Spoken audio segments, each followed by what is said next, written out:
एक छोटे से गांव में एक प्यारी सी बच्ची रहती थी। उसका नाम गुड़िया था। उसे बड़े प्यार से गुड़िया कहा जाता था। उसकी सबसे प्रिय खिलौना भी गुड़िया थी।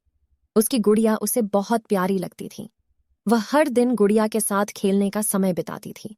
एक दिन बारिश के बाद जब गुड़िया बाहर जा रही थी तो उसकी गुड़िया नहीं मिल रही थी। गुड़िया चिंतित हो गई और खोजने निकल पड़ी। वह अपने गांव के सभी जगह गुड़िया की खोज करने लगी, पर वह नहीं मिल रही थी। उसने अपने मित्रों से भी पूछा, पर कोई भी गुड़िया को नहीं देखा था।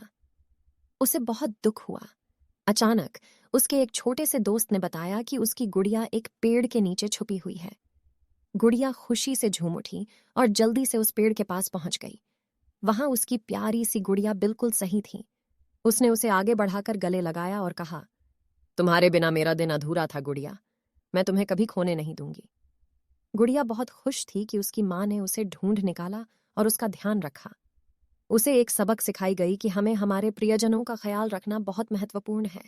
इसके बाद से गुड़िया हमेशा अपनी गुड़िया का ध्यान रखती और उसे अपने साथ लेकर घूमती थी। वह अपने खिलौनों के साथ खेलती, मजे करती और खुश रहती। मोरल: इस कहानी से हमें यह सीख मिलती है कि प्रियजनों का साथ हमारे लिए कितना महत्वपूर्ण है। हमें उन्हें समय देना और उनका ध्यान रखना चाहिए। यह हमें सच्चे प्रेम और समर्थन की महत्वता को समझाती है।